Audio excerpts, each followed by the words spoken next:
Right now, all the way from PlayIGL.com, this is the International Gaming League.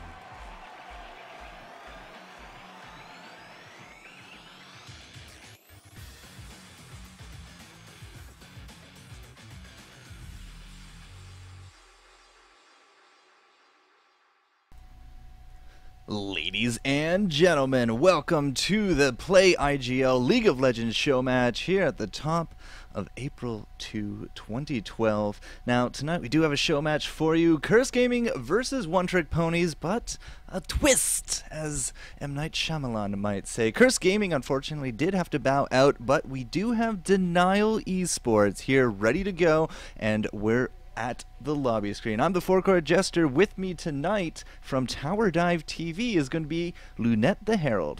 How you doing, Lunette? Pretty good. How about yourself, Jester?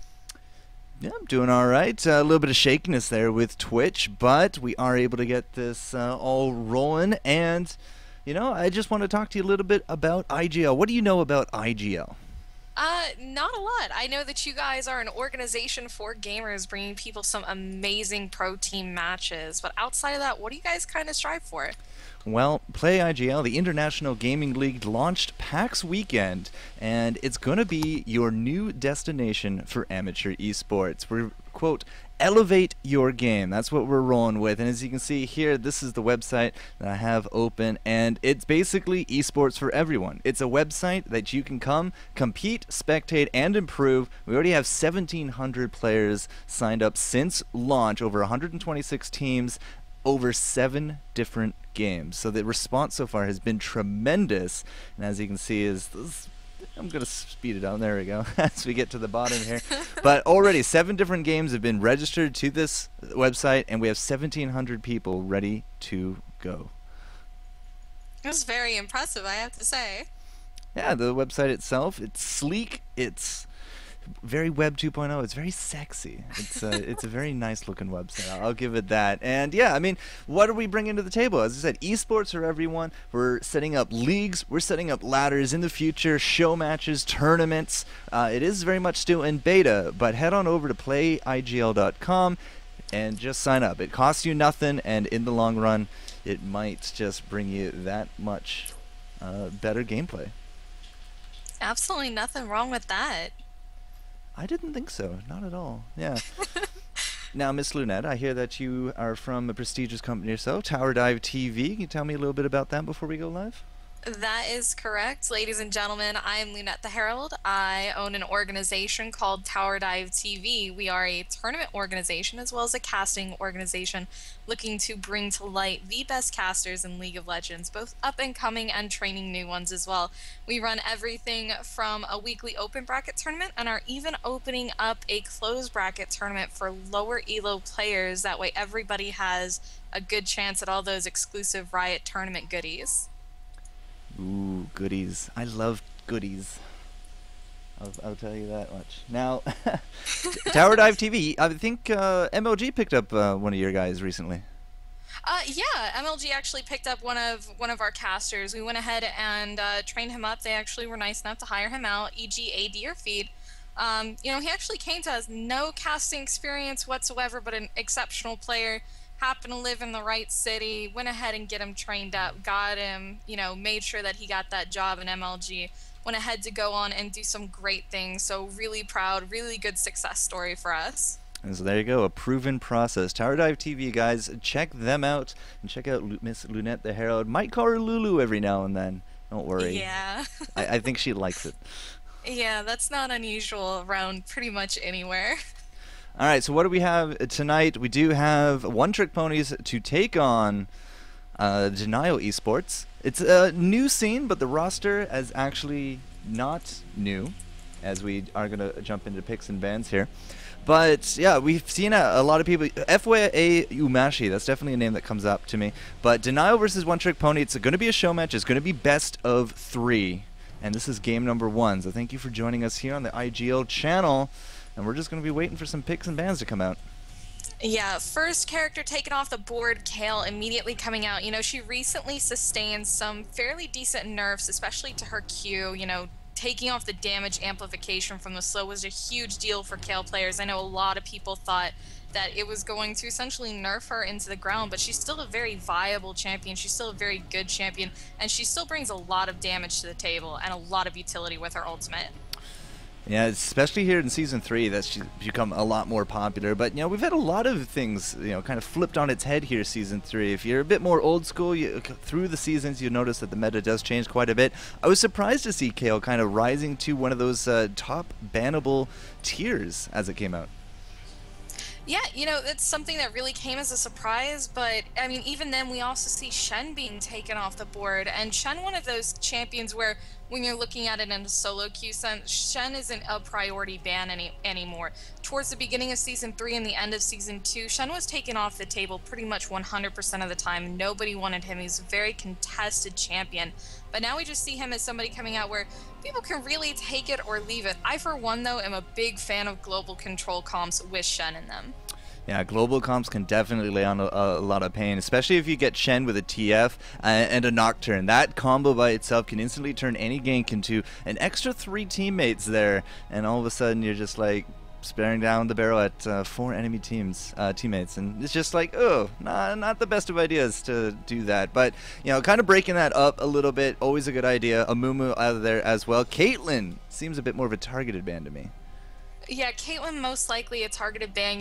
When Season 3 really came to light, I think it was her and MF. MF and Caitlyn really kind of came out as these new AD carries that fit really well into the current meta that we didn't really see before. In Season 2, we saw a trifecta of AD carries being Graves, Ezreal, and Corki because of the escape mechanisms that they provided. And yeah, Caitlyn was picked, but she wasn't a top priority pick. So now we see Caitlyn coming out here, and she's still not the kind of endgame powerhouse that we can get coming out from MF or even a few other AD carries, so most likely a targeted ban coming out from her. And then Thresh, a very contested LCS pick coming out on the ban list saying we don't even want to deal with that. And then immediately the Lulu pick coming out for the purple team. I know somebody's happy about that. Only a little bit. I could go on for days about Lulu and how she is the best support in League right now. Best support, best top, best AD, etc., etc. Yeah, you can put a lot of different roles onto Lulu with her picks passive and the various skills that she does bring to the table. For example, I was watching Guardsman Bob do top solo Lulu. Crumbs from Dignitas used to rock her in the jungle. I mean, very well-rounded champ. Yeah, she's an amazingly well-rounded champion. There was a time a couple months ago where I ran a 24-hour marathon of nothing but Lulu in every single role. So AP, AD top lanes, jungles, on-hit Lulu, mid lane support, AD carry. It was the best thing I've ever done. But she's a very versatile champion. She brings a lot to the bot lane, not only because you can play her as a very defensive champion. Her kit is great for that. Her shield scales very well into the late game. But if you're looking for a pokier lane as well, her Glitter Lance coming out just provides a lot of utility, not only in escapes, but for engaging and poke as well. She's really just one of those champions where she's a safe first pick more than anything. You don't want to pick Sona because she's very squishy. Leona's easily countered by Taric for kill lanes. Lulu's one of those picks where no matter where you place her in the bot lane, whether as a defensive support or an offensive support, she's going to do fine. And I think that she'll do just fine here in the matchup. A few of the other picks now also on the table. We got a Volley Bear in the jungle, very likely. I'd be very surprised to see a laning one. Doesn't really happen that often in more the higher competitive tiers. But we also got a Zed and a TF on the table, so I'm going to assume one of them going to go top, the other mid. Yeah, a very interesting pick coming out from TF, though. More surprised by the fact that they went ahead and banned out Shen, but picked out TF.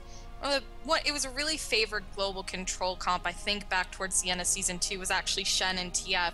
That combination alone, like you were talking about with Nocturne, turning any fight from a 1v1 to a 1v3 in an instant.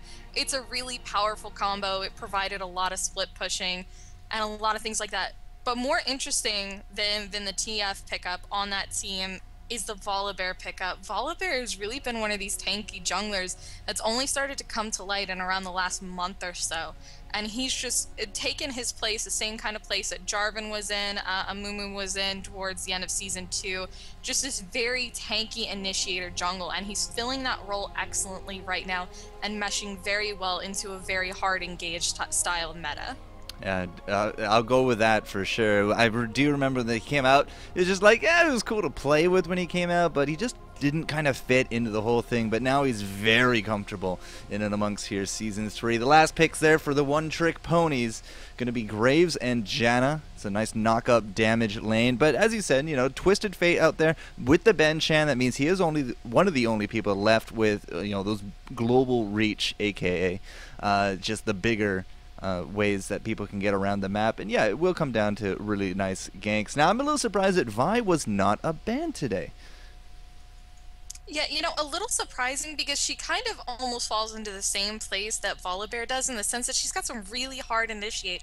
She can dive very easily into the back line, and all in all, just a very strong champion right now, especially in the jungle.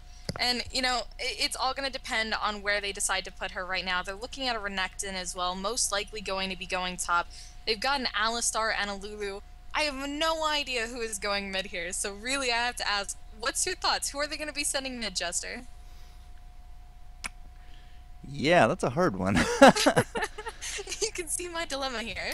Well, okay, let's just do a little bit of theory. I mean, Renekton is very well known for his top. He does very good solo, especially in a lot of different matchups. Now, in this case, I think he's going up against a Zed. That's just my hunch here. It's not going to be a Vi going mid, so I'm suspecting it will be more of a Renekton top and Varus bottom. So that leaves us with either an Alistar to take care of a lane or a Lulu. I'm leaning more towards a Lulu lane. Yeah, you know, Lulu would make sense just because she is a bit better AP scaling ratios than really Alistar does right now. And really, Alistar, while I saw it a while ago, Scarra playing a mid Alistar, he's one of those characters that can really only be put into that role when it's an absolute niche, and really only goes up well against melee characters like Evelynn, who's an AP melee mid. I just don't really think that that's going to work out well, and we can see that the Ignite has been taken up by Lulu. So certainly an AP Lulu mid, going to be so much fun to see during this match. I'm super excited. Now, there's also a growing trend now of your supports actually taking Ignite for your bottom lane. For example, let's take a quick look here at One Trick Ponies. Flappy Bearfish down there, Flash Cleanse. Not an uncommon combo these days, but at the same time, Lons, which is what I'm going to call him, is also with a Flash Ignite. So there's your Ignite on your support, and that also kind of brings up a question. In earlier metas, with supports taking kills from carries, a lot of people would usually get mad about that, but now we're seeing it more and more with Ignites on supports. Yeah, it was actually one of those things that was discussed towards the start of Season 3, was that Ignite was more effective than Exhaust, and that's something that we really see coming to light in Season 3, like what you see here. The ADCs wanting to play safe, wanting to have a good laning phase, but still needing that kill potential. And with Janna having the knockups and slows, I think Ignite is a really, really good pickup on her. I think it'll lend to them really well in lane.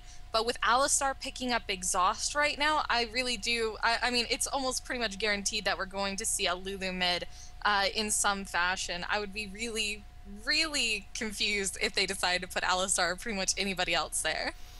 Well, let's just say that Lulu should be following Twisted Fate just as Renekton should be following Zed. I can't imagine Renekton will willingly go up against the Card Master. That Gold Guard can just really screw over his combo really nicely, but we don't have that hard stop on Zed. And of course, again, like Renekton, very, very capable solo duelist.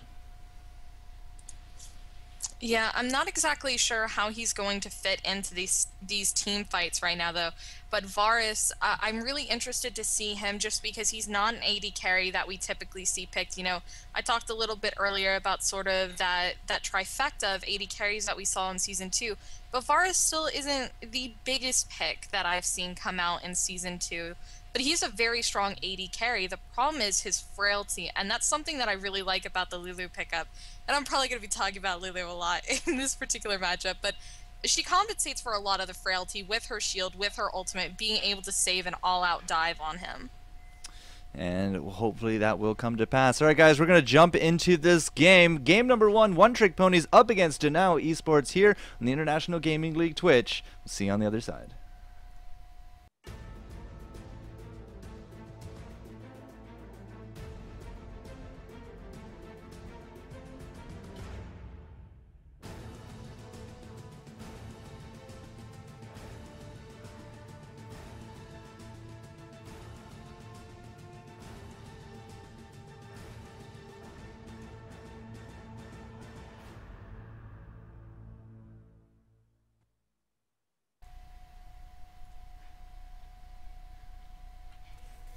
And ladies and gentlemen, loading into the game, your blue team, One Trick Ponies, LCS qualifying a team that unfortunately did not make it to the top 8, but hey, they gave it their best. I remember actually casting out their game up against the Goat Zoo, the ex-Phantom Lord team, and they actually did lose it at that stage, but unfortunately Phantom Lord and company did get disqualified, and just One Trick Ponies could not bring it home. But hey, another chance for them coming up in the next month or so. The LCS qualifiers come in here, and tonight for the show match, they're going up against your red team, Team Denial. Yep, and now that we are back, we're getting a final look at the team comps and getting into game now. I have to say, though, more than anything, I'm just happy to see the bittersweet Lulu skin. It's possibly the best thing I have ever seen a pro player pick up. Bittersweet Symphony. That's always what comes to mind whenever I see Bittersweet Lulu. It's just that old song from my childhood. Very interesting point. Well, we have the first buys coming out.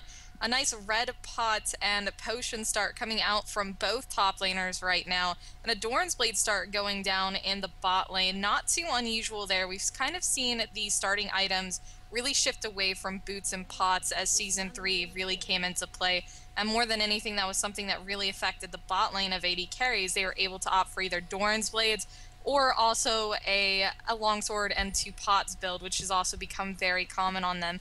So I'm more interested to see the early game of bot lane than I am pretty much any other lane, with the exception of mid, because I have never seen a TF and a Lulu go head-to-head. It's funny that you bring up how everyone is moving more and more away in pots, because the default move speed of everyone did get a nice increase when Season 3 did come out. Now you can see things like, again, yeah, the Doran Blades, pots, the Fortitude potions come in, and the elixirs. That's something we've been seeing more and more, especially in the solo lanes. Yeah, you know, they're opting for these really defensive but these safe starting lanes, and that's something that's really seen in top lane. You know, a jungler comes in for an early gank, or you need to go for those early kills. Red pots help to secure that. They'll help to negate a lot of the damage coming out from Ignite as well, give you that extra health boost.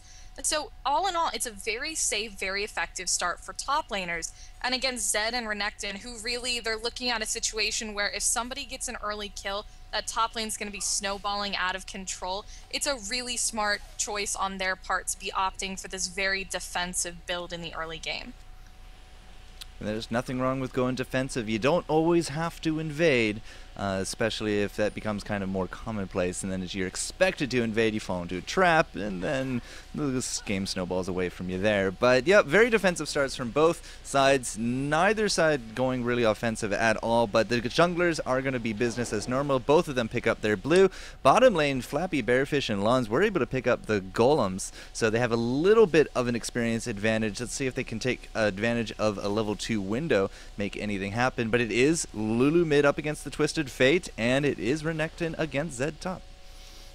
Yeah, go figure there. Summoner spells kind of giving that one away, but still overall not a bad pick, and certainly has got to be something that the enemy team wasn't expecting here. Graves is getting a lot of nice poke down in the bot lane, and I really think those golems advantage is going to help them out a lot. They're able to get that quick level 2. And it's something that's great to do with Janna. Her shield really makes it a lot easier. It's a lot more difficult to pick up golems with squishier supports like Sona, but really Janna is a perfect champion to start out with those on, and you can already see the kind of advantage it's giving to them in the bot lane. Yeah, especially if they use that shield offensively. Not only will it grant them that damage reduction, but at the same time gives Graves an AD boost. So he starts, you know, kind of out trading at points in their lane matchup. Now top lane, a little bit of poke going down both sides. Bottom, however, just seems to be farming away, but the creep difference in bottom is already starting to get worrisome. Yeah, you can already see Graves coming out with a 10 CS lead right now, and you can see that they're playing as a very, very aggressive duo. They've put down those pink wards in the bushes, denying them any kind of vision that they could possibly have. They've got the early levels, and they're forcing Varus to farm under tower right now. And he's just doing everything in their power to shut down this bot lane and be as aggressive as early as possible. And really, one of the things I'm confused about is why Vi didn't, or at least make some sort of attempt for a gank. She might have been spotted out by a ward, but she could at least push them back. Unfortunately, I'm going to stop you there, Luna, and we should restart our Skype call. Chester. It's all robot. So let's restart that quick. Okay. Yep. Good old Skype, ladies and gentlemen. Good old Skype. Well, that was fun. Yes, indeed. Robot voices make casting little interesting at times. So, hit me with something here, Miss Lulu. Oh, man. Anyways, back to what I was saying. Bot lane is running with disadvantage. I'm not sure why Vi didn't come down a little bit sooner. You know, would have had a situation where they at least would have been able to push back the bot lane instead of what's going up now. Volibear preparing for a gank, and Vi coming in into the mid lane. Flash engage. Nobody can hear you, I'm afraid, my dear. Going on there, she will land the knock. And Twisted Fate for the goal. Yep. Gotta love Skype.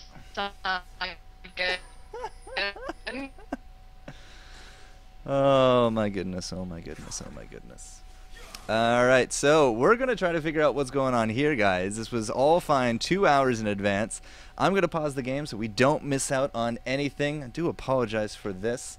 But we are here on the show match, Play IGL, and while we look at this, I'm going to find out what exactly is wrong with our Skype.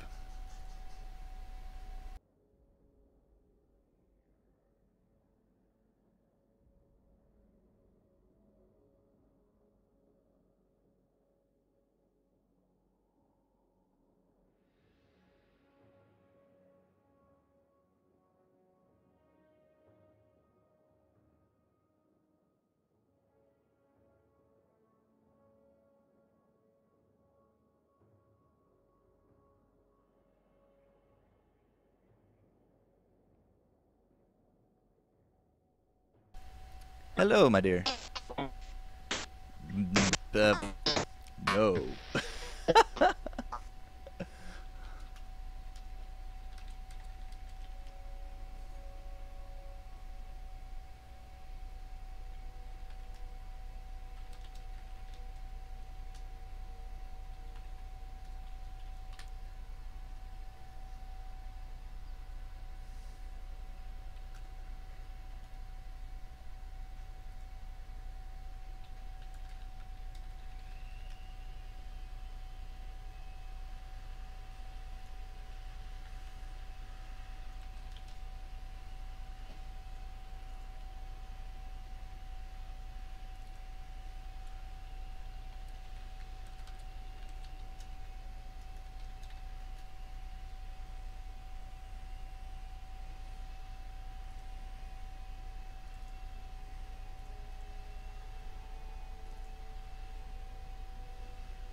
Alright, ladies and gentlemen, Lunette is going to check herself out. Not entirely too sure what that was, but as I said, we paused the game. We haven't missed out really on too much of anything.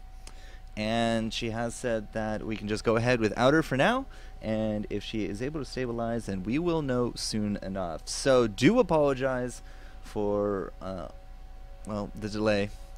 We did all the testing fine, Twitch then goes down, and now Skype would like to be a little bit of a jerk. So, that being said, we are going back into the game. We're here at 5 minutes 30 seconds. One Trick Ponies here on the left, and we have the Delaney Esports here on the right. And we're going to get this going in 3, 2, 1. And we're back into the game. Alright, so 5 minutes, 30 seconds, and we haven't really seen too much in terms of any kind of kills or aggression yet, but we have had ganks now from our jungles in the mid lane. Bottom lane, Executioner Can, he's actually going to drop a 40% hit points or so. He gets himself off that heal, and now that's a very ballsy move right there by Lons. He's staying right there in range of them. And, you know, back in the day, Alistar used to be the very feared support because of the headbutt rupture combo, or the stomp and the headbutt. If you could time that out, you could actually headbutt to them and then stomp the ground, and you wouldn't actually fly back. You get hit by both sources of damage, and now you not only are you stunned, but you're right there in terms of the AD carries, so you're going to take a lot more damage on top of things. We're actually going to try to get Miss Lunette back into here now.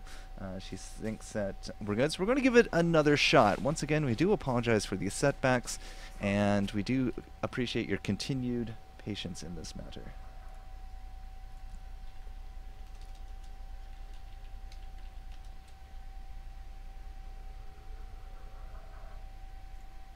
Miss Lunette, Hey. how are you? I'm doing much better with a VPN. How about you? That does sound much better, for sure. Alright, so I'm going to ask you to backtrack a little bit here to 6 minutes and 30 seconds. Alright, let's take a look here. 6 minutes and 30 seconds. Alright. Okay, so going back into that, we are at 6 minutes 30 seconds, and on a 3, 2, 1 play, we are now back into the game, and hopefully no more technical difficulties. Yeah, that would be very nice. Except for Skype on my screen. Bad Skype.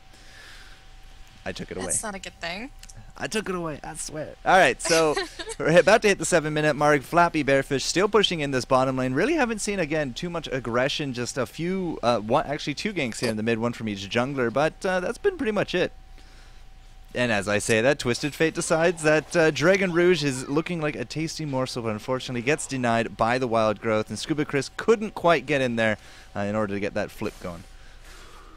Yeah, just unfortunate. Lulu, we see her as a mid laner being played with a lot of bulk. She's got great escape mechanism. She's also got, you know, she's got the shield coming out from her. She's able to polymorph, increase her own AP, and then she's got the knock-up and the health increase, something that's not negated by Ignite, and that's probably one of the best things about her heal overall, is that there's no way to negate how much healing that she does. So I think really this kind of AP build is going to work amazingly well with the squishy backline they have with Varus.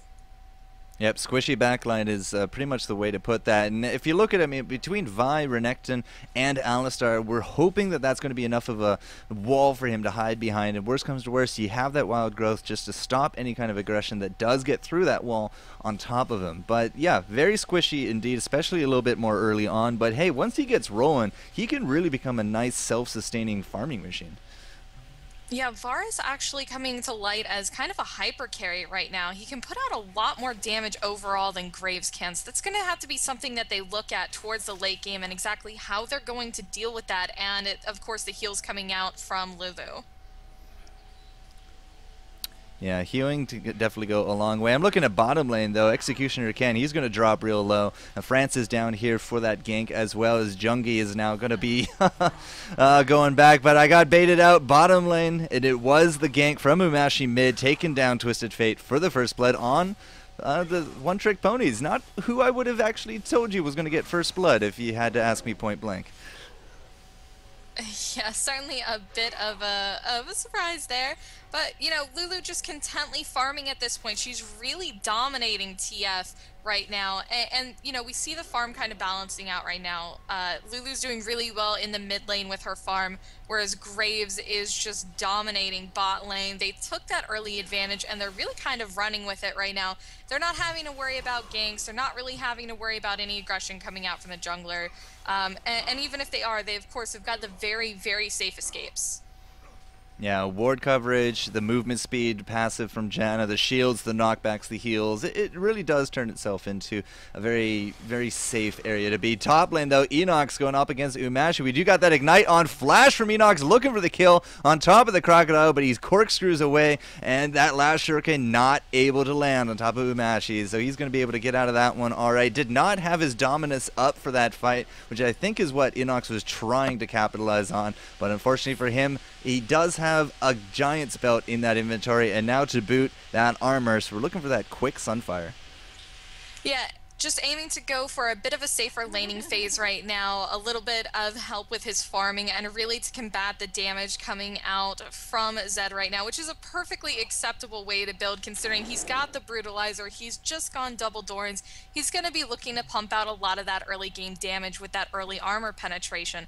So he's building very correctly to try and counter this so he can stay in the game, so he can go ahead and essentially just farm up and stay in that lane as long as possible. And speaking of staying in the lane as long as possible, 10 minutes, 30 seconds later, Jungie finally does head back. As Scuba Chris finds Francis here in the bush by the mid. We got Zed coming in as well as Twisted Fate, and that's going to be the gold card on top of Dragon Rouge as Francis gets really low, gets that shield from his passive, but Scuba Chris able to capitalize on the kill as Dragon Rouge just has to flash out of that kind of aggression. Now with Enox down here, however, that's going to be Umashi pushing in on that top. Yep, and right now we can go ahead and see that it looks like they're setting up for a drag in the blue team, just clearing out that ward coverage right now. The slow going down onto Alistar's. They're going to go ahead and engage onto this for a quick 190 gold across the board. Yeah, global gold, nice early objective if this does go down. We got the heal and the knockback, leaving Executioner Ken in the back line, but not on top of Flappy Bearfish. That's not where they wanted to be. Doesn't matter. Bearfish gets the kill on top of Lulu. Another card comes out on top of Jungie, gets knocked up by the tornado, but he did pop out that cleanse from the gold, and that's flash now out of Executioner Ken. So maybe not a dragon kill, but hey, they took a Yordle instead. Yeah, sad day for Yordles everywhere. Lulu being forced to go back to base. It is going to set her a little far behind and actually give Twisted Fate a chance to catch up if he decides to go straight for farming here. But it doesn't actually look like that's what they're going to do. The red team may actually be looking to counter Dragon in response to this. Yeah, we do got Renekton coming down from the top, and once again, just like we saw Zed in the mid, now with Renekton top, that top lane is getting pushed out from Eno, but it will be the Dragon going to Vi at the same time that the first tower goes down. So the gold trade actually kind of even out on that trade. Yeah, nothing too detrimental coming out from any team. The only thing that is coming from this is Zed's going to have a bit more of an ability to roam, and ooh, in the mid lane. Yeah, Nubby Pooh Berry is going to take that assault and battery. He had a lot of aggression from 3 team members here as Denial, but looks like he just has to burn his flash and A-okay. Yeah, no real problems there. No kill's going to go ahead and result from that red team. Just going to barrel on down towards this mid turret and try and take it down as quickly as possible. And really, this is the right response right now. They need to try and regain a little bit of map control by taking another turret down. Blue team right now, Zed is going to be roaming. They've got another tower down in the bot lane. It's going to slowly end up resulting in map control in the red team's jungle, which is not something that they need right now. Now, we did actually get a ward there onto the bush by the blue, but we just dropped that purple from Vi. She clears it up, no problem. But we do know that blue is spawned. It's going to be a race now as Graves throws out the collateral damage, looking for the pickup. Doesn't quite get it, and I think that was actually the smite. No, that wasn't. It was actually just the DPS coming out of Dragon Rouge. Now, Dragon, when she did head back, she picked up a Haunting Guise. Are we going to see more of an AP Lulu? Yeah, it's definitely something that's possible, and Haunting Guise is a very, very efficient AP item to get, especially with the extra M-Pen coming out on it, and you're also looking at if it gets turned. Oh, and the gold card coming out from TF. Yeah, it was a nice response from the charge by Scuba Chris. We did get that wild growth off, did defeat the gank, and with that extra temporary hit points, Dragon Rouge actually not going to come out too much of a worse for wear in that situation. You can see she is still relatively healthy, and she was chugging a health pot at the same time. So, I mean, we've been trying to kill Lulu, but the only time she has gone down is that Dragon gank. Yeah, Lulu, she's really apt at playing very defensively. Like, that was something that I was mentioning earlier, is that her play, no matter really how you level her up, whether you go for the Glitter Lance first or you just opt to build your shield, and she is leveling up Glitter Lance first, you're seeing a situation where Lulu can play as defensively or as offensively as she'd like to. So right now with the blue buff, she's sitting on very low cooldowns. She's got the Haunting Guise, a potential, or most certainly Andre's Torment that's going to be coming out will do quite a bit of damage, especially with that Glitter Lance combo, having that slow on it for sure. Her ultimate scales incredibly well with AP, so you're looking at some very, very potent heals coming out. Now, we do got the Destiny going off, but I think it's just more of a scare tactic for this top lane. Had a duel going on between Enox as well as Umashi. Actually, Umashi coming out ahead in that regard. Some nice juking maneuvers coming out from Enox, but yeah, Nubby Pooh Bear with that Destiny just blew out the cooldown, said whatever, I'll have it back in about 90 seconds and we'll do it again. But you know, with a Twisted Fate, you do want to be trying to make use of that Destiny as often as possible. Try to capitalize on the fact that you can instantly make a fight 2-on-1. Yeah, that's something we sort of haven't seen in this match. Despite the fact that Twisted Fate is level 10, he's not really taken advantage of any global pressure that he could be executing with his ultimate. And really, that's something that should be going down, especially in the mid lane or the bot lane right now, because we're seeing, you know, sort of these one-on-one duels constantly between Zed and Renekton with no clear winner. Granted, Volibear is up here to defend now, and Zed is taking quite a bit of damage, but so far, none of it has really resulted in any kills right now. So I think it'd be a good idea for Twisted Fate to try and get up in that top lane, snowball it out of control, and really help one of them to get a clear edge.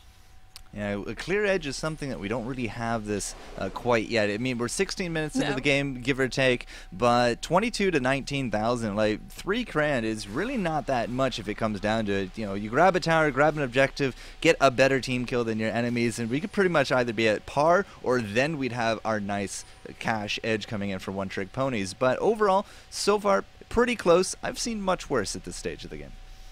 Yeah, you know, it's 16 minutes into the game. We have a slight kill lead and a slight tower lead on the part of the blue team, but we're also looking at a gold lead coming out right now to being about 3K. It is a significant gold lead. It's enough for at least one major item on the part of the blue team. So, well, it doesn't necessarily look like they're too far ahead. I mean, this is something that they could snowball if they play it right, but all it takes is one team fight to turn it around into the favor of the red team.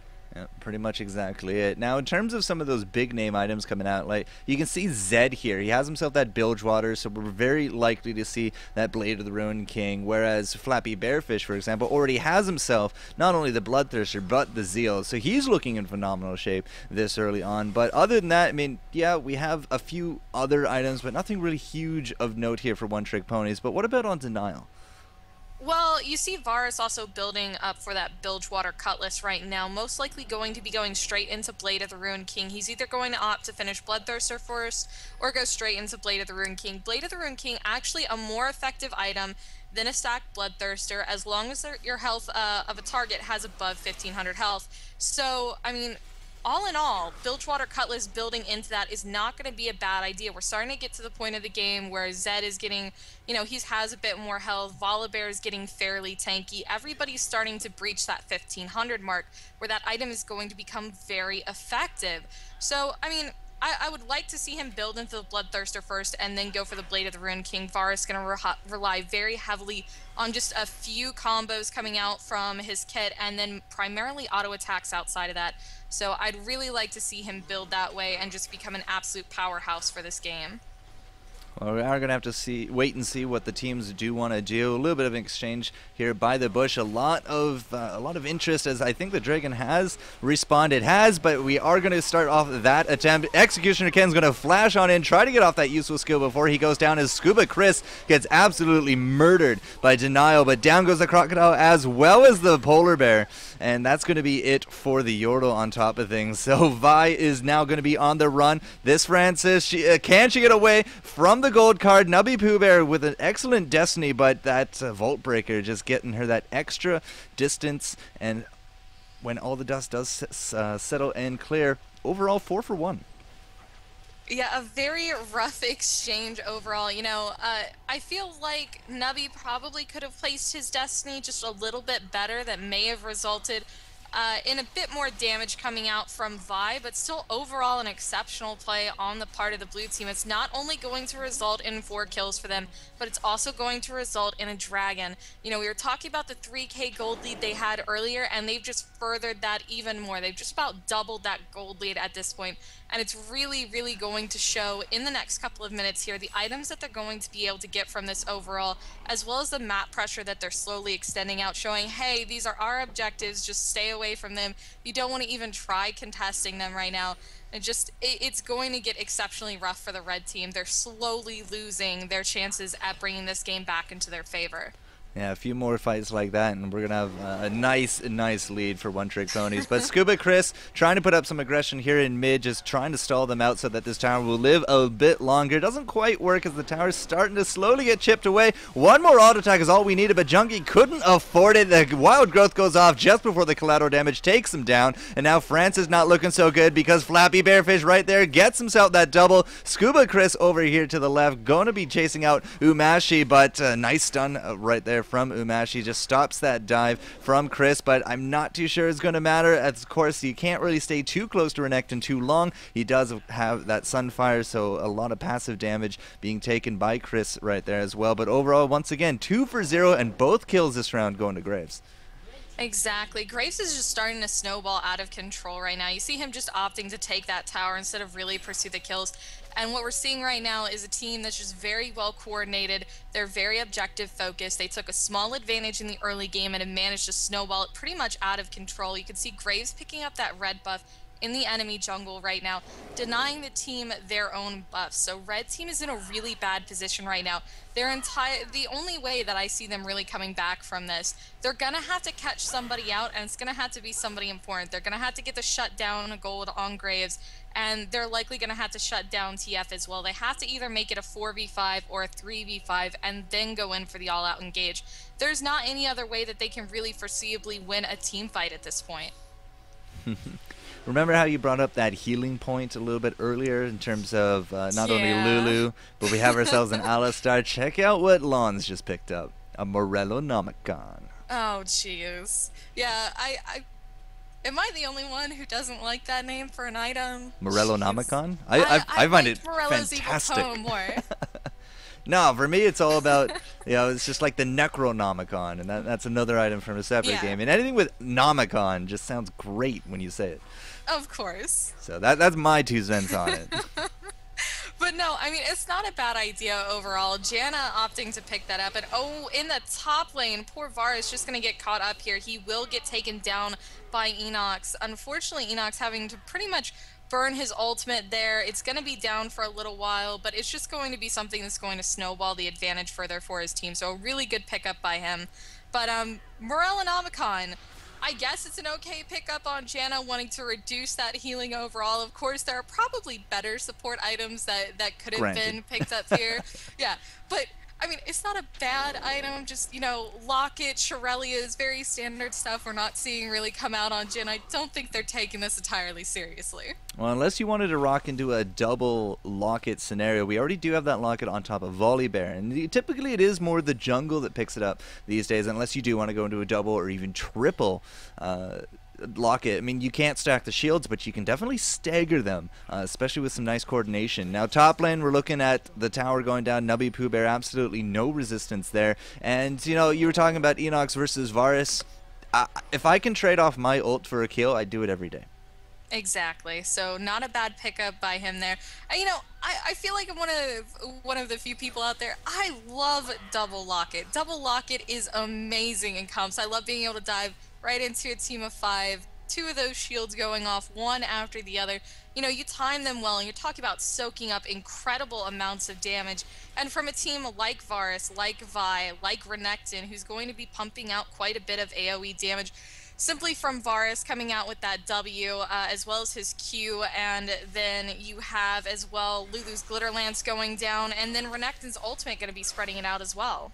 Yeah, that Dominus. Speaking of the Dominus, you might have to use it here. Flashes over the wall. The lateral damage will pick him up at the end, but Umashi's still lots of health, but that Destiny just could not juke away out of that one. It's really hard to juke when you have vision on your enemy, and really good timing right here out of One Trick Ponies, because the blue buff now spawned. We do got that pink in the bush, but unfortunately, nobody can even go near it. Yeah, we're looking at a situation right now where blue's going to be pretty much uncontested. Lulu's hanging around maybe a little bit too long, but Varus and Vi are up here to try and defend this tower. They're just in a very bad position right now. They've lost a lot of their turrets. They don't have a tier 1 turret up at the moment. They're losing control of their jungle steadily. They haven't been able to secure an objective, and it's 10,000 gold advantage in the favor of the blue team right now. That is a huge amount to be ahead at only 24 minutes into the game. I like to call this the point of no return. 10,000 gold is about to be that point where, unless the enemy team throws very, very hard, there's very slim chance you're going to end up coming back from it. Well, all odds would be stacked against them for sure, but we have heard of those Cinderella stories before. It's just you were down 25,000 gold and still won? Yeah, it could happen. I'm not going to discount anything here. But, you bring that up, 10,000, and, it's 25 minutes into the game. 9 minutes ago, they were up 3 grand. Now they're up 10. So almost 1,000 gold raised a minute over top of their competitors. And now the 25-minute mark, the dragon is up, but only for so long. Yeah, and you can see Red Team not even bothering to contest this at the moment. They know it's gone. They know they can't really do anything about it. They know that even trying to contest it at this point will just end up losing them more lives than it's worth. And they did have it warded, so they knew it was being taken.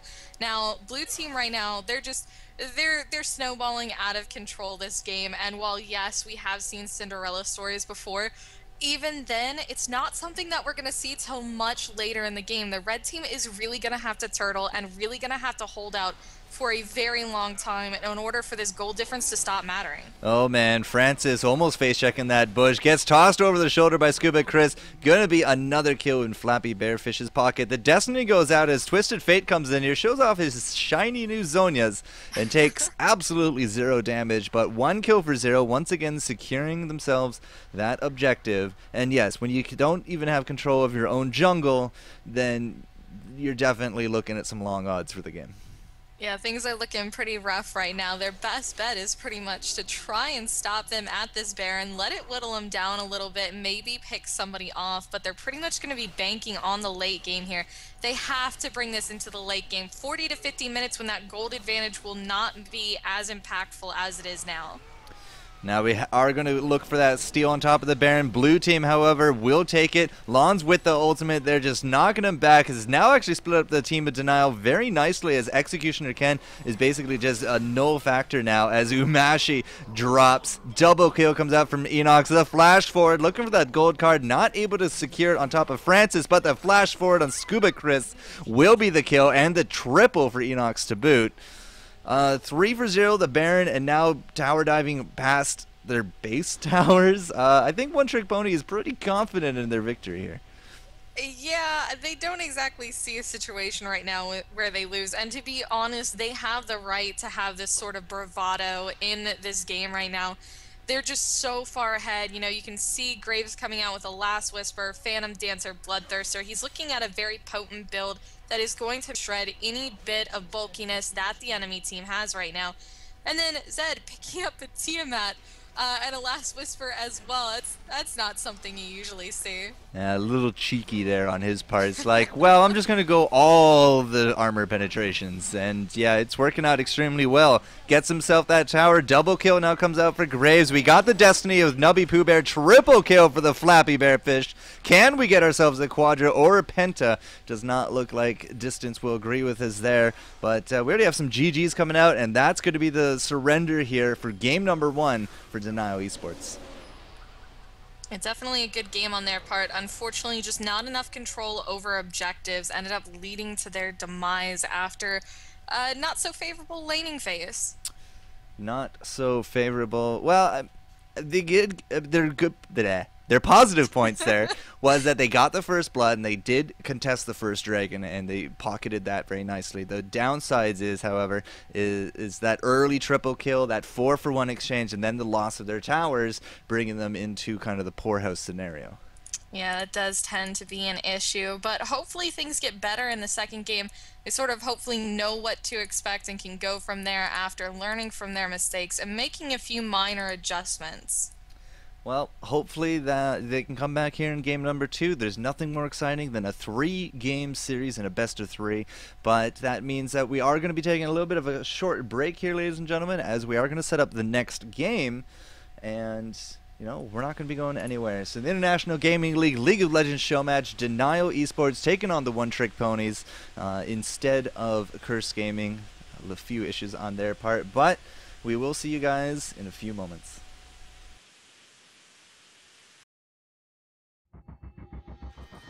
5 health versus 3 health duel right now. So we're gonna have to see who's gonna play smart. He goes for a double fake here, trying to bait on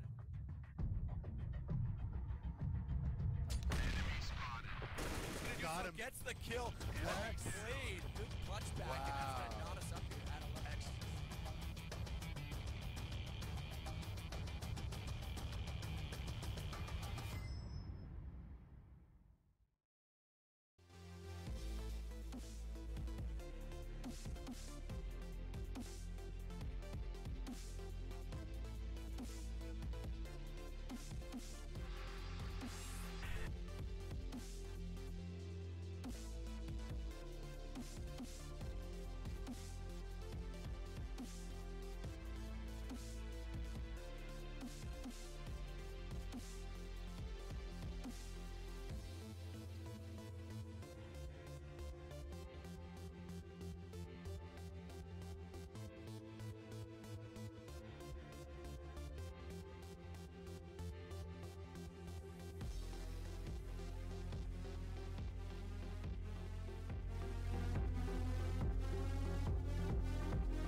right now, all the way from PlayIGL.com, this is the International Gaming League.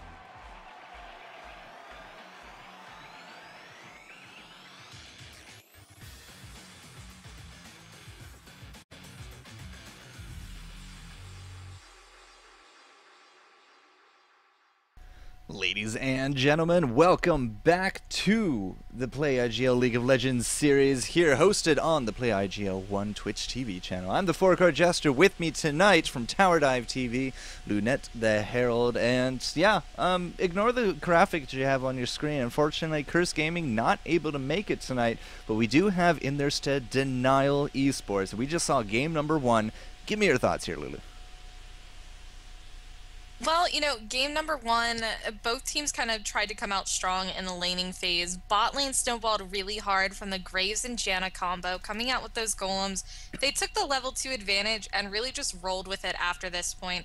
You know, Renekton was doing decent in his top lane, but overall, the team comps, Graves just snowballing out of control in those lanes, and then losing the map presence ended up leading to the ultimate demise of the red team. They just lost their gold advantage. They lost control over their own jungle buffs at just about 20 minutes into the game. It's a really rough spot to be in as a team when you can't step out into your own jungle without the fear of being killed at only 20 minutes. Yeah, pretty much. They just kind of, it was like a war of attrition, or if you've ever played, you know, Risk or any kind of territory game, those advancing territories, your property line just starts shrinking, and unfortunately you're just kind of stuck in your own base at the very end of it, and you're too afraid to leave because of all those warring states. Exactly. So always an issue there. Now hopefully they'll be better prepared for this time. You know, they might pick a more appropriate bot lane. You know, Varus, while he's a great choice, does come with the fact that he is squishy.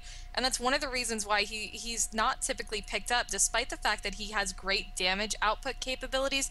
He's just too easy to dive as a back line. Once his ultimate is out, he doesn't have the best escape mechanisms, as opposed to somebody like Graves, who's able to quick draw in and out, not only having the attack speed buff off of it, but also being able to, move over walls, and that's a huge deal as an AD carry. Now, the reason that there are other AD carries like MF in the current meta that can get around that is because MF can literally sit at the very back line of a fight, pump out her ultimate, and then immediately run away after putting out tons and tons of damage. Tons of damage. Yeah, I said it. I said it. I'm sorry I went there. We're getting all freaky up in here. Alright, game number 2. Picks and bans have now started. Your left-hand side down 1-0. It's going to be Denial Esports. They need to bring it back this game. They need to bring their best to the table. But sitting over top of them right now, Team Purple, the one-trick ponies, the LCS qualifiers didn't quite make it to the top 8. But I think they actually took on Curse Gaming last night for the IPL promotional series. Yeah, absolutely nothing wrong with that. Blue team, though, opting to start off this banning session, immediately taking Jarvan out of the picture. Now, Jarvan we sort of saw coming to light when Amumu got his nerfs. When Amumu stopped being favorable, other people started looking at hard engagements and some more CC-oriented junglers.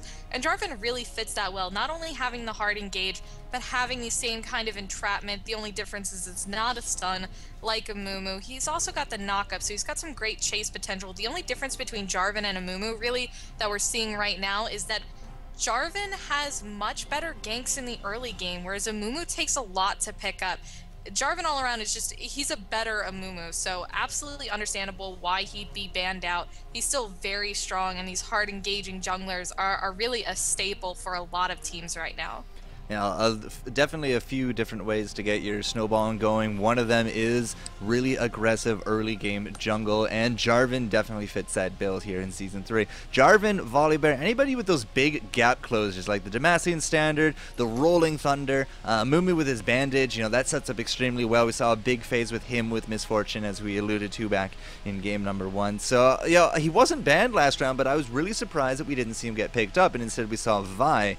But, you know, again, Vi, another big gap closer, has a gap closing ultimate, plus, of course, her Volt Breaker on top of things. But unfortunately, she just couldn't get that edge last game. Yeah, really unfortunate for her. Now, other champions coming out from the blue team that have been banned are Zed and Thresh. Again, Thresh is one of the strongest supports in the meta right now. I'd say probably top 4 or 5 supports having to be Lulu, of course, Thresh, Leona, and Taric. Now, Taric recently sustained some nerfs, but he's still overall an amazing support. Even after his mini rework and those buffs, he's still great. But Lulu and Thresh, some of the better supports all around in the current meta right now. They just mesh very well into just about any team composition. And Thresh, a heavily contested pick, as we've seen in LCS, just provides so much to the table and can be amazingly tanky picking up those souls. I hate trying to damage a Thresh after, you know, the first 15 to 20 minutes of a game.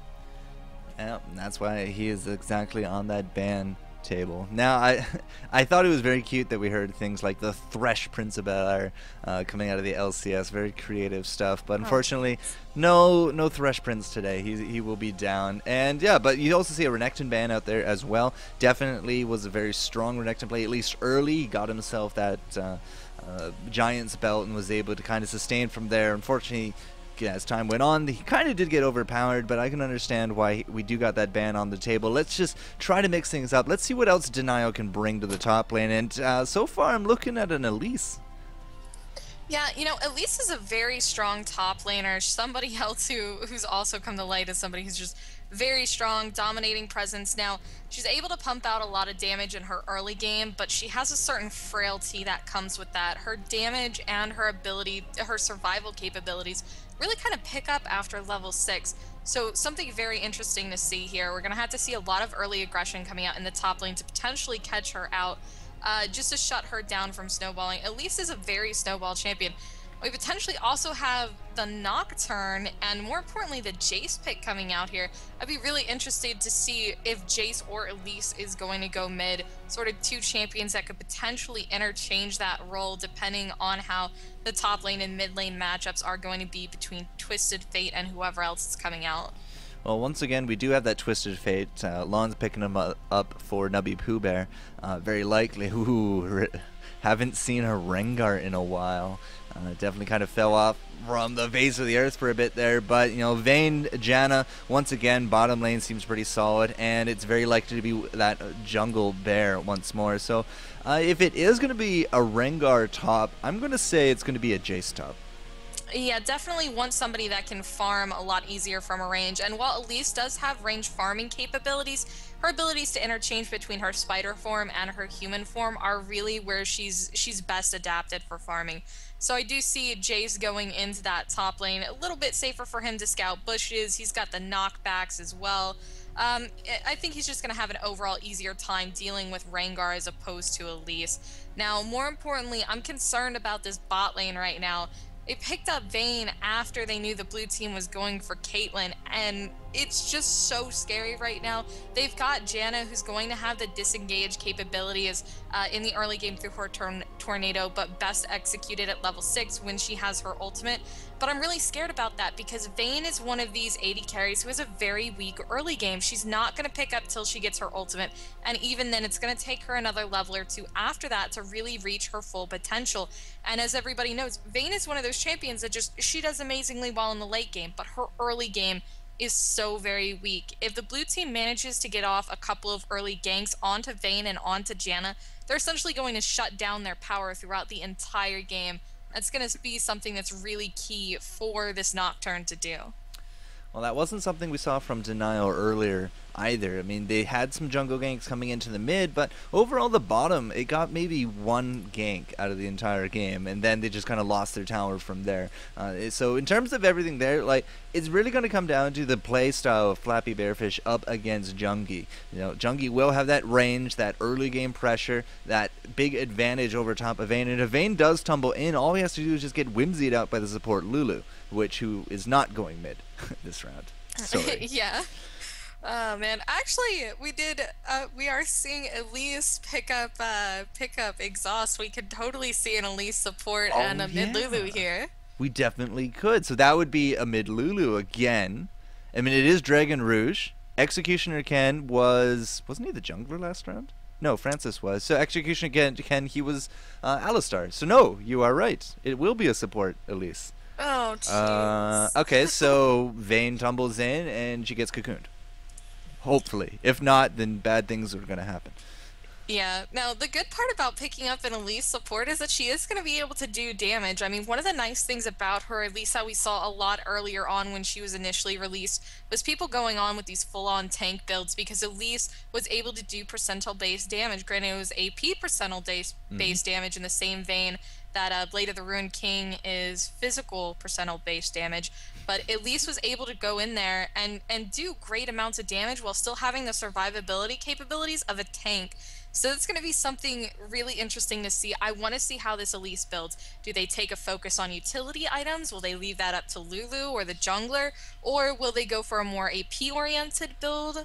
You know, I'm just really curious to see how this bot lane is going to work. There's so many different capabilities with this, but I still do not like this Vayne pickup against this Caitlyn. I am so scared for that Vayne right now. Well, could be a little bit of hubris coming in, maybe a little bit of pride, but Flappy Bearfish, I mean, he took it, and he knew he was going up against that Caitlyn. So he has to have a plan, otherwise he's just making fun of him. Yeah, we'll have to see what happens there. Final lineups for the team. Blue team going to be rocking out Lulu in the mid lane, Nocturne in the jungle, Jace in the top lane, and Elise and Caitlyn bot. Purple team going to be taking on that Twisted Fate in the mid lane, a Volibear jungle, Rengar most likely in the top lane, and of course that bot lane going to be consisting of Janna and Vayne. So overall, two very strong compositions here. Really though, the blue team, they've got a lot of dive potential. They've got a lot of presence in the early game. But purple team, a bit more damage focused. They are a lot squishier, and it's going to be up to Rengar and Volibear to protect that back line. Well, we're going to have to see how well they can do that. Game number 2, One Trick Ponies up against Denial Esports here for the show match. Play IGL, FourCourtJester, and LunetTheHerald. Guys, elevate your game.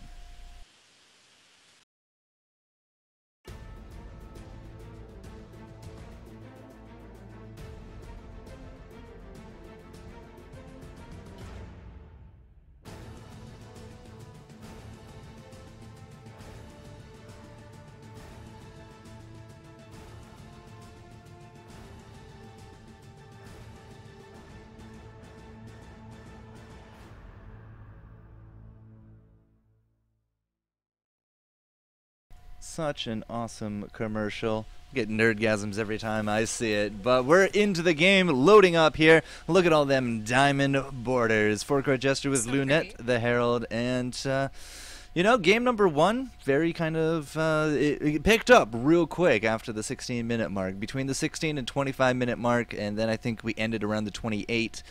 We saw huge gold gains from One Trick Ponies over top of Denial, so we're going to have to see if they can stymie that bleed this round, and Denial put up a better fight in order to take one here in the show match. Yeah, we'll really have to see what happens here. This early laning phase is going to essentially decide a lot of it. You know, we saw them last match.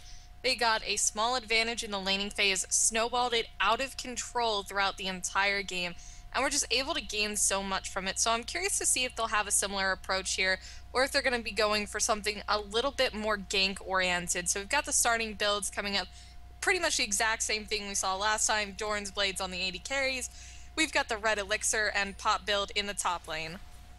Now, the stream should say 1-0 here for One Trick Ponies. If anybody couldn't actually confirm that on stream, my preview window's not big enough to tell me. Oh, no. I just want to make sure I don't screw it up, but it should be fine. But yeah. You know, I love putting Lulu down in the bottom slot thinking, oh yeah, it's totally going to be a Lulu support. When it's not actually a Lulu support, it's a Lulu mid. It's got to be one of the strangest but best things I have ever seen in a professional match. Well, as I said, I mean, I've seen Lulu in the jungle, I've seen her top, seen her support, and now I can say I've seen her mid. Now look at this invade coming out from Denial. They're all 5 bottom, and they're all clustered up at the bottom tri-bush. Now, the problem with this is if they do continue on, we do got this ward right here in the bush. Really nice foresight coming out from One Trick Ponies, and yeah, they're going to spot out Executioner Ken, and there's the pings. Now, also the other part of it is that Flappy Bearfish and Lawns are top lane.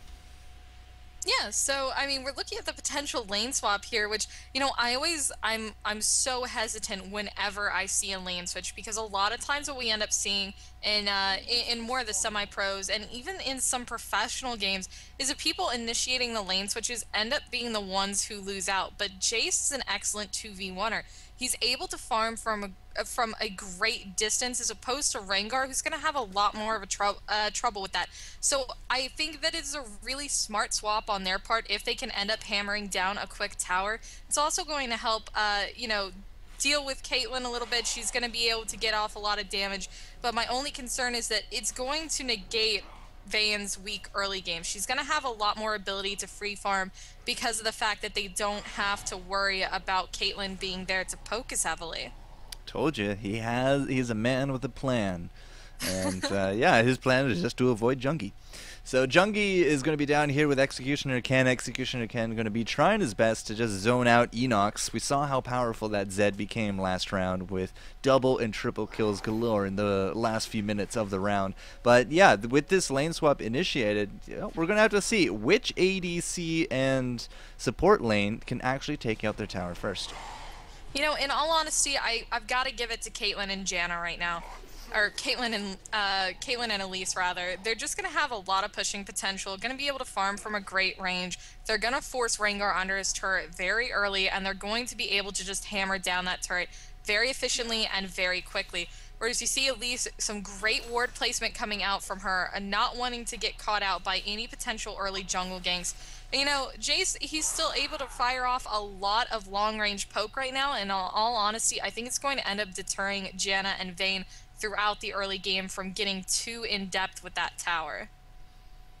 Jeez, you weren't kidding about those wards. Look at this. One here Yeah. in their jungle, in the lane, in the river, and then in the enemy tribush on top of things. So, yeah, nobody's going to be surprised in them bottom lane. But while Enox has to deal with this bottom, I see a gathering forming top as we have both of our junglers just kind of on standby. Are we going to see a level 3 tower dive?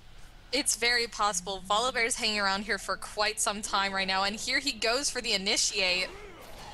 And he's going to get thrown over his shoulder, and Mashy's going to try to duck behind the tower. Fortunately, that's not going to work out whatsoever, but Scuba Chris is tanking down a lot of those shots, and unfortunately, it does not look like Francis is able to finish off the bear, but that left Vayne in the precarious situation of tanking the tower, and Francis was able to take at least that kill home.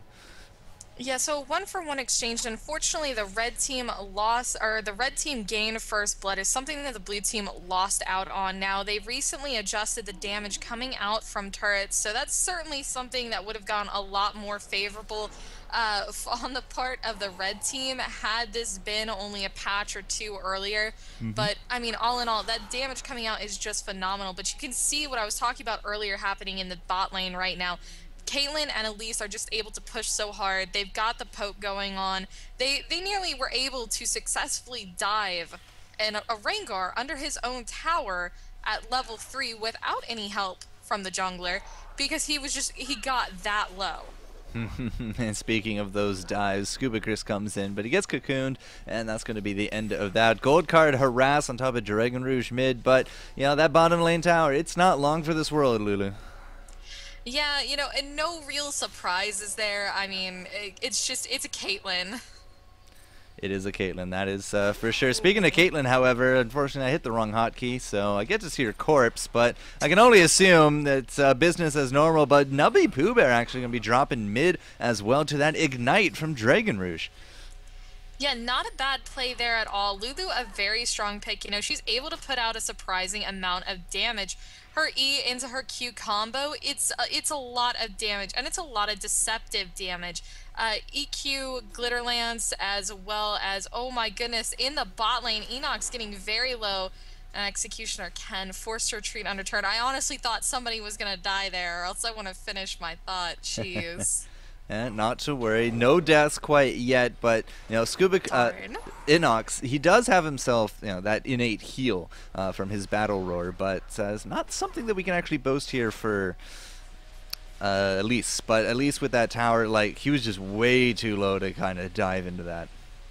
Yeah, now, outside of first blood coming out on the part of the red team, this is sort of something I was talking about earlier, was that lane swaps, I've seen a lot of professional teams initiate them, and they never go as planned. And this is something that we're seeing now. They picked a lane swap against a very poke-heavy ranged top laner, somebody who's able to farm from a distance without a problem, and who's able to stay very safe under his tower. And guess what? The enemy team ended up taking out the first tower of the game at 6 minutes because they were the ones that decided to initiate that lane swap because they wanted to try and give Vayne a more advantageous early game, but it may end up costing them. Well, it might cost Jungi at least his life. Gets himself a tower, but he gets hit here real hard by Scuba Chris. Scuba Chris just sitting hold position and saying, yeah, it's okay. You can take this one, Pooh Bear. I believe in you. And he gives a good guy Polar Bear right there. But again, Destiny coming out to great effect. It did take him till level 6 to get it, so duh, he gets it at level 6. But we kind of actually expected to see it a little bit earlier, but just with that extra death a little bit earlier, Nubby just a little bit behind compared to Dragon Rouge. Yeah, a little bit behind right now, but all in all, we do see the top lane. Vayne coming in here, managing to hammer down the last shot on that turret about a minute after bot lane went down. So nothing too detrimental there. They've managed to compensate for that early laning phase right now. Vayne sitting at level 5, going to be up at 6 soon. And once that happens, we're going to see some big plays made out on the part of this Vayne and the red team. Now, Elise actually could be in some trouble. We got Scuba Chris. He's going to jump in here. Flash, not quite going over the wall there for Executioner Ken. He has landed right into a gold card, but nice wild growth comes out here from Dragon Rouge. I'm not too sure it's going to be enough here for Ken, but as I say that, it does look like it will be, as he's going to survive that one. Scuba Chris now going to be on the run, as Enoch's going to be taking some poke, but overall, a nil-for-nil exchange as the reinforcements came in here from Denial. Yeah, now what did come out of that was a Lulu ultimate. Unfortunately, Lulu ultimate, a very short cooldown. More so than that, Volibear's passive got popped, and that's going to be something that's going to be really detrimental for his ganks. He's not going to have that added health regen that's going to be coming back, so he's going to have to be a lot safer about his dives. And of course, the blue team should be timing that when it comes back up, so they'll know just how hard they're able to pressure things. Now, I don't know if you noticed this last game, but if you take a quick look at Lons, you'll notice that he still has no boots. Last game, he still didn't have any boots when we won at 28 minutes in. I think he's really relying heavily upon his passive there, plus the fact that I think with his Zephyr he can actually go through creeps with the phasing, and at the same time the rest of his team able to get that 3% movement bonus on top of things. So not only do they have the 3% movement, but they're also gaining extra global gold from Nubby Pooh Bear and his Wild Fate. Or Twisted Fate. Yeah, it's not a bad idea at all. You know, it's fairly typical not to see supports pick up boots till a bit later on in the game. They're generally the last people you see building them at this point, because if you rush an early Sightstone, you need an early Sightstone, not early boots. If you go for a GP10 build, you have to rush into that GP10 build. Boots just don't fit anywhere nicely into those builds. It doesn't seem like 350 is a lot of gold, but in that early game as a support with no real other form of gold game, it's a huge difference between picking up boots and opting not to. Yeah, it definitely is. Now, Dragon Rouge might be wishing that she had some boots, as she's going to get thrown over the shoulder. Here comes the paranoia from Francis. Forces out the flash there from Lons. Looks like he's going to be okay for now. And Fear Tether coming out here from Francis as well. But we do got the ADCs fighting it out down here. Umashi looking to get away. Enoch's denying him that opportunity, but Flappy Bearfish cannot escape Executioner Ken and the Spider. But Jungi, however, will drop to it as Nubby Pooh Bear comes in there with the cards. And it does look like when the dust settles, 2 for 3 exchange, once again going towards one-trick ponies. That was a really rough exchange to watch. Now, what that has essentially done is, I mean, red team still in a great position right now. They're looking at picking up the dragon off the back of this right now. We've got about a 2 to 3k gold advantage. That's only going to further once they get this dragon. I'm sorry, I hiccuped. I try not to. But now with this dragon down, they're looking at about having 3k in a gold advantage right now. You know, turrets even, nobody really having that sort of map control that we saw coming out at this point in the game earlier. But these objectives are going to start snowballing them out of control. And with Lulu that great wave clear, we could potentially see yet another turret fall in the mid lane, or just a great team fight coming up here momentarily. Yeah, Scuba Chris going in real confident, like 3-on-1, but he does have that tower and the rest of his team behind him. Well, at least 2 others of his team behind him, as they say that, looking at Flappy Bearfish defending the top lane, getting a lot of free farming. If you check out the creep difference between both Flappy and Jungie, it's sitting in at around the 25 range, so that's a lot of extra cash under your belt, especially when you factor in an extra 3 gold, I believe, from Twisted Fate's passive. Yeah, and it's even more important considering the global gold that they've managed to get as well from that dragon, extra 190 all across the board. But more so than that, Caitlyn is revered as a very easy farm champion in the bot lane, whereas Vayne is not as farm focused. You know, everybody reveres her for her early game, but Caitlyn's more known for her ability to farm from a range. It's what makes Caitlyn Caitlyn. And, you know, to see her fall behind on CS is not really the kind of position that you want to be in at that point as an AD carry. So, more so than that, Vayne free farming, she's only died twice now, but she's managed to get 3 assists. She's got the global gold coming out. She's going to be really well set up for a late game here soon. You said she's only died twice, but if I went to a pub game and I had my ADC twice dead in 12 minutes, I'm not sure I thought she'd only died twice. But on the flip side, looking at it, Jungie sitting at 3 deaths himself. Yeah, the ADC is a little bit rough this round. Yeah, unfortunately, both of them were really put into a hard position with this lane swap. And this is why I was saying I really didn't like that lane swap. You know, they tried to compensate for Vayne's lack of early damage and essentially the counter that they put themselves into. But, I mean, really, at what cost? I mean, it worked out great in the long run just because you've got Caitlyn here right now. Unfortunately, going to end up dying again. The cleanse has been popped, just not going to be enough after Twisted Fate coming in there with that ultimate, and of course the Volibear coming in for the gank. Oh, so rough. Every time that Destiny goes up, somebody should be going down. That's the way that that's what I always keep in mind when playing with and against Twisted Fate. And so far, One Trick Pony's been making good use of that global, just able to hop lane to lane. And on top of things, you know, the movement speed, it synergizes extremely well with this team because Scuba Chris gets down on all fours with that speed buff, and he's 3% faster for it. So not only can he catch up to his prey and grab him, that just is such a great initiate into the rest of it. So the timing here has been pretty flawless from One Trick Ponies. Yeah, and that's one of the great things about Volibear, and it's really why he's come to light as sort of this hard engaged junglers, because he's just pretty much able to dive in like that even at earlier levels. His passive just allows him to have so much health. You know, he's able to execute these dives exceptionally well, and unfortunately Vayne getting caught out here. No, you say caught out, but at the same time, her final hours there on the board. Rolling Thunder is going to lead into a kill here for Scuba Chris. If it wasn't him chomping down on top of some nice Jace Burger, it would have been Flappy Bearfish's Silver Bolts to take the kill. I think he only needed one more to, you know, crack it open. But, you know, caught out, I think, might have a different meaning between you and me. You know, caught out, but still managed to turn her around is some nice response there by Volibear being around to help him pick that up. And check out on the side lane, Dragon Rouge going to have to hit that wild growth. We do got the Destiny coming in. Flash from Nubby Pooh Bear is going to land themselves another kill. This one going to the Flappy Bearfish, but they're going to go right by this tower. Francis is going to be up there on the menu. One more shot here from Flappy, but nope. It's going to go to Chris once more. But we're not done yet. Executioner Ken going to be coming in here with the newly respawned Umashi, forcing out a flash, and there's the heal coming out from Janna. On top of things, the coordination of One Trick Ponies is astounding at this point, but that's not all. Executioner Ken's going to come in here, gets knocked right into the wall there by Flappy Bearfish. Not going to be a kill for him, but it will be the kill for Nubby Pooh Bear, and once again, they rebuff the attempts of Denial Esports and take it with a flawless victory. You know, that was just so unfortunate to see Elise go in there. She was just in the wrong position at the right time.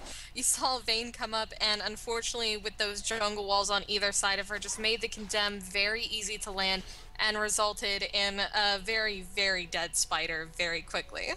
Now the problem is that was only 4 team members of One Trick Ponies. We had Enox in the bottom just pushing it all up right to the tower, and now he is going to get the attention of a Lulu, but that's just, you know, again, a power that I don't think Denial can kind of spare at this point. You know, I absolutely think you're right. I mean, we are sitting on a very hefty gold advantage for the red team right now, and Jace even being brazenly engaging in that top lane, though, at least following up, but it looks like Vayne and Jen are going to get out of there all right. You know, I love these calculated risks that the red team is taking, and they've been doing this the entire game. We saw them do it with the lane swap, and now they're essentially doing it with all of these fights. You know, they're saying, you know, how far can we take it? And then as soon as they push it just enough, they go ahead and immediately back off. Very aggressive but defensive play style. They know exactly what they can do. They know exactly how far they can take this game. And they know exactly how to snowball this advantage that they've gone out of lanes every single game we've seen them in so far today. Well, all that global gold is definitely paying off. You can see the shopping spree being tallied there on your screen. Morello Namacon once more to Janna. The Locket of the Iron Stellari comes out once again for Volibear, and a Rabadon's on top of all things for that Twisted Fate. So, Twisted Fate, he doesn't have a Sheen quite yet, but I wouldn't be too surprised to see a Lichbane next. But last game, he actually showed us a Zhonya's. Yeah, so that is a possibility right here. We do have Elise's Spider managing to catch out Janna right now. But it looks like this will be yet another uncontested dragon on the part of the red team. This is something that we saw in the last game that really helped to snowball things out of control. And yet again, we're seeing a position where they're down, the blue team's down 8,000 gold. They have no control over the objectives. And what's going to start happening next? They're going to start losing that control over their jungle. They really have to pull this back soon with a couple more kills or a really advantageous team fight. 11-3. It's a little daunting this early game. The morale of Denial may be down a little bit too much at this point, but 11-3 and 9,000 gold with the death of that dragon. Should see the next one in and around 23-minute mark if we get to it. But again, like Enox, very similar build as to last game. Has himself that giant spell, has himself the brutalizer, and now he has himself some life steals. So very interested to see if he's actually gonna go for those bigger items or just going for the quantity. But bottom lane, Enoch's going to jump on top of Jungie, and oh my gosh, that Caitlyn just doesn't exist anymore. Oh, that poor Caitlyn. It's so sad seeing stuff like this. In all honesty, I don't even think TF had to ulti. I think if Enox went in by himself, he still would have managed to pick up that kill. Even with the 90 caliber net, the flash wasn't up. There would have been no way that she could have gotten away from him. So maybe a little bit excessive, but you know that Caitlyn was scared out of her mind during that gank. That was just so rough to watch. Seeing a point right now where Caitlyn is 0-5, only has that Blade of the Ruined King built, doesn't have really too much sustain, and unfortunately Elise about to be a very squished spider here. Yeah, a lot of newspapers to her face today, as she hasn't exactly had the best of games, 1 and 2. But at the same time, bot tower down, top tower down, and Flappy Bearfish. I mean, you said you were a little concerned about that Vayne. I'm more concerned for Denial Esports, because not only did he fight off Umashi and Francis with the final hour, he took tower by himself. Yeah, you know, I guess they really proved me wrong here. I thought that Vayne just wasn't going to be a smart idea here, but you said, you know, if they're going to counterpick themselves, they obviously have to be doing it for a reason. So, you know, absolutely proved me wrong. Totally not right about that, but also really glad to see that I was proven wrong. They've come out with some great gameplay from this Vayne. Even though he's only 1, 2, and 6 right now, you can see him hammering down those towers. You can see him getting into these fights and dealing massive amounts of damage, and just that lane swap overall compensating for, in all honesty, a lack of early damage and safety. That's as I said, you need those plans. He had one. 13-3. Yep. Vayne is sitting at 1, 2, and 6. So 7, 1 kill, 6 assists. He's now 7 of the 13. But I mean, Twisted Fate, 10 of the 13 on top of things. That Destiny just gets him in and around the place so very quickly, and he's able to raise himself a lot of gold on top of things. So yeah, you can see some more items coming out. The Twin Shadows now as well on top of Nubby Pooh Bears. So not only is it a great scouting tool, but at the same time also provides that on-demand slow to the 2 nearest targets. And Phantom Dancer once again before the 20-minute mark here for the ADC. Yeah, you know, this Twin Shadows is becoming something that's a lot more common on TF. You know, you come in with that Destiny Gate, come in out of nowhere, you get the immediate slow, you've hopefully got the gold card prepped, you know, you stun into slow, there's pretty much no getting away from you at that point, and like you said, it's a great scouting tool. Both of those goes from the Twin Shadow, give vision of the nearest two enemies on the map. So, I mean, overall, it's a great tool. It gives TF so much global control, even more so than he would normally have. So, an all-in-all great pickup on Twisted Fate, and is really just going to help them snowball this game even further. I thought it was always a little weird that he would, that a Twisted Fate would need a Twin Shadows for scouting, since Destiny gives vision of all your enemies whenever you want. But hey, he's the pro, and I'm not. Well, I mean, if it's on cooldown, there's no reason to have that not have that added security, rather, of being able to know where your enemy is at. And in all honesty, if they're looking to do what they've been doing, which is just overwhelming ganking power, probably not a bad idea.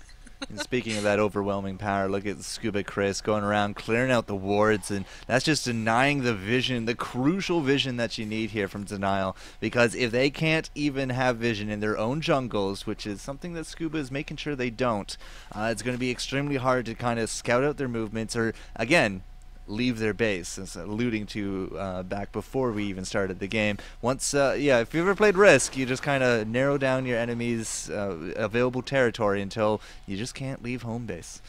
And that's exactly what the red team is doing right now. This is something we've consistently seen throughout these matches today. And in all honesty, it's working for them. There's nothing about this that isn't working. They're just slowly taking their advantages and saying, you don't even want to get close to these objectives. You don't want to know what'll happen if you do. And what's happening now? They don't have any vision on Baron. They haven't been able to ward it. They have no idea what they're there. And what's better is they're keeping Twisted Fate in the mid lane to essentially say, hey, we're still here. We're still doing stuff. Meanwhile, the rest of his team, they've managed to pick up Baron. Yeah, but the problem, now the double-edged sword of Nubby Pooh Bear being out in the open, they know that they took Baron now. So some teams like to leave that as more of a surprise, but yeah, we don't need that kind of tomfoolery here for One Trick Ponies. Yeah, no need for that at this point, unfortunately, even if there just wasn't anybody to capitalize on taking TF out, which would have been a great pickup for them. Had they been able to take TF out or known when that Baron was going down, had any vision whatsoever on it, maybe they could have isolated him, maybe they could have taken him out, and a 4v5 would have been a really good position on the part of the blue team right now. And unfortunately, I just don't see them being able to fight in any capacity, at least for the next 7 minutes. Well, if this game does go for the next 7 minutes, I mean, Dragon's back up, the 23-minute mark is there, but no interest whatsoever as we are now hammering away at this top turret. 2 turrets to 6 and 13 to 3. Yeah, the global gold is kind of really in favor here of the One Trick Ponies, and Flappy Bearfish is like, meh, well, there was a tower there, but unfortunately, I killed it. Yeah, the lifesteal coming out from Vayne right now is just really ridiculous. He's able to heal up so quickly, and oh, the engage here. Yeah, Scuba Chris is going to follow up on that initial poke, but Executioner Ken gets absolutely melted. Now we do got, yeah, we don't care. All right, so the ace in the hole goes out, and he dodges into it from Flappy Bearfish, but now maybe he's going to be reconsidering that. Here goes the heals from Lons, keeping Flappy up, and wow, Enox just goes to town on top of Caitlyn. Yeah, so that was a thing. That is definitely melted Caitlyn. That is sad to see it, but I mean, Flappy just doing an excellent job here, synergizing really well with the Janna, being able to hammer down those turrets really efficiently at this point, and then just go, hey, I've got enough lifesteal, I can pretty much just hit a couple creeps and we'll be back at full health and we can go ahead and repeat the process. Yeah, and that seems to be exactly what is on the menu. Like, not only were we pushing down top, but Enox in the bottom was just pushing through as well. The end result, 1 inhibitor, 2 towers, and I think 2 kills. They have respawned now, but yeah, it was 13 to 3, now it's 15 to 3. So overall, not a bad push coming out from One Trick Ponies. Yeah, there's really nothing to complain about there. They came out pretty much ahead on everything, and now they're just looking at a massive gold difference. You know, we talked a little bit earlier about 10K being the point of no return. Well, they're looking at almost a 20K gold advantage right now. Like, we saw the previous game end at around 28 minutes, yep. And now we're at a point where the gold differences are even more massive. The kill differences are more detrimental. We see all this global control. We've got Baron in the mix right now. You know, we could see this game ending in the next 1 to 2 minutes, and really it's going to take some huge missteps on the part of the red team in order for the blue team to come back from this. But if they get a solid ace, they could be able to clear out quite a bit. Oh man. I'm sorry, I'm just being honest. No. I have nothing against what you just said. It's more I'm looking at Enox. Oh no. What did he do? Look at his first item. Wait a second. Yeah. Alright, so that's a Blade of the Rune King, Sword of the Divine. Yeah. Rengar right now. I can't tell you the last time I ever saw a Sword of the Divine. Man, they are cocky as ever in this match. They've just taken their advantage and they said, we know exactly how far ahead we are. Now it's just time to mess with you guys. Well, Flappy Bearfish going to be messing around. Goes 4-on-1, 5-on-1, but he's able to take down Lulu on top of things. We got those slows coming out. Here goes the Destiny. Nubby Pooh Bear in the back. Rampage comes out from Enox. I really wanted to focus on to see what his attack speed was like there, but fortunately just too much to do. Up goes the Spider. And down goes the Spider. Francis now just kind of skirting around the laser, saying, yeah, I'll stare you to death. That's exactly right. Yep, so that was the thing. This is going to end up closing out the game here at about 27 minutes, 14-9, the overall gold count being 20k in the favor of the red team. Just absolutely dominating play. You know, we saw the same kind of tactics coming out from them in both games. They secure the early advantage, they start to take objectives, and then they just push out for the map control slowly but surely over the course of the game. And it's worked out well for them every time, seeing them take home the second game in this best-of-3 series. All right, so I'm rewinding. I want to see Enox pop the Sword of the Divine and just go to town. Unfortunately, there's just way too much. He pops it, he gets the kill, and yeah, that's it. Alright, not as impressive as I was hoping. Also, I got this really cool white snow following everyone. That's interesting. That's a cool graphical glitch. Alright, well, I was hoping to see some really awesome attack speed coming out of Rengar. Unfortunately, it's just way too convoluted. Couldn't really see anything, but the results speak for themselves. One Trick Pony up 19-4, win the game in 27 minutes with a 20,000 gold difference at the end of it. Yeah, I would say it was a good series for them. I would say that is an excellent series for them, and wow, I just saw that graphical glitch. That looks pretty neat, but I mean, just dominating gameplay coming out here from One Trick Ponies. They did excellent. We were talking to Angel Vigil, their manager, at the end of it, at the beginning of it, and he was like, "Well, we're not really that afraid of too many teams these days." As I said, they did have a match last night up against Curse Gaming, and they felt really good about it. So, you know, when those spots come open next month for the LCS qualifiers, expect to see some big plays coming out from One Trick Ponies. Yep, and I think that concludes the show match for right now, doesn't it? Pretty much. We're going to take a quick break, do some outros, and talk to you guys a little bit about IGL, but, you know, a very commanding 2-0 sweep there from the Ponies. So, don't go anywhere. The last few final words for both Lulu as well as myself. Don't go anywhere. Yay! 5 health versus 3 health duel right now. So we're going to have to see who's going to play smart. He goes for a double fake here, trying to bait on it.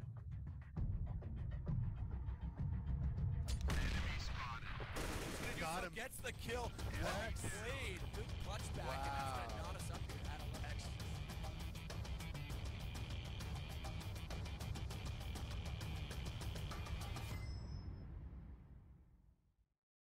11. Gotta give big props right there to Sadakis, the guy that actually shot that commercial. But yeah, IGL, man, we're into the scene. We're doing these show matches as we're finishing up our beta development of the website. And, you know, the International Gaming League, we're bringing esports to everyone. And actually it's esports for everyone, but that wouldn't have worked in the sentence context. But IGL, the IGL vision is basically a big opportunity for amateur-focused league to introduce new markets to esports. I mean, we're trying to spearhead the creation and development of a growth backbone for a young esports industry by introducing a unified destination for amateur esports. So, You know, we're starting with what we know. We're starting with the things that everybody plays. So, you know, we're seeing League of Legends show matches. We're seeing StarCraft, Dota. We did Smite last week, another big up-and-coming game. We got Team Fortress 2, which is huge in ESEA. So, you know, there's a lot of games. We're adding more to it. And what can you do on IGL? You can enter as yourself a free agent. You can bring your team. You can join a team. And then you can participate in leagues, ladders, and tournaments. And that's what we're doing for you. So, tonight we saw One Trick Ponies. We saw the Denial Esports. Big props to them for filling the big shoes of Curse Academy. You know, they were really good sports. They kept really good sportsmanship, and I'd like to see more from them in the future. Hopefully they'll sign up for the site. But, you know, we had some fun times here tonight, Lulu. Absolutely. I really did enjoy casting with you. It was quite fun. For someone who's never heard of me. Oh, I'm sorry. I'm sorry. Well, I've definitely heard of you now. Does that make you feel any better? A little bit. Yeah. A little bit. Glad to hear it. All right, so Miss LunetTheHerald, I'm sure that we'll hear more from you here on the Play IGL channel, but where can people find you out there on the interwebs? Well, if you guys would like to find me, you guys can go ahead and follow me over on Twitter as well as Twitch at, you guessed it, LunetTheHerald. I stream every day starting at 2 p.m. EST and onward.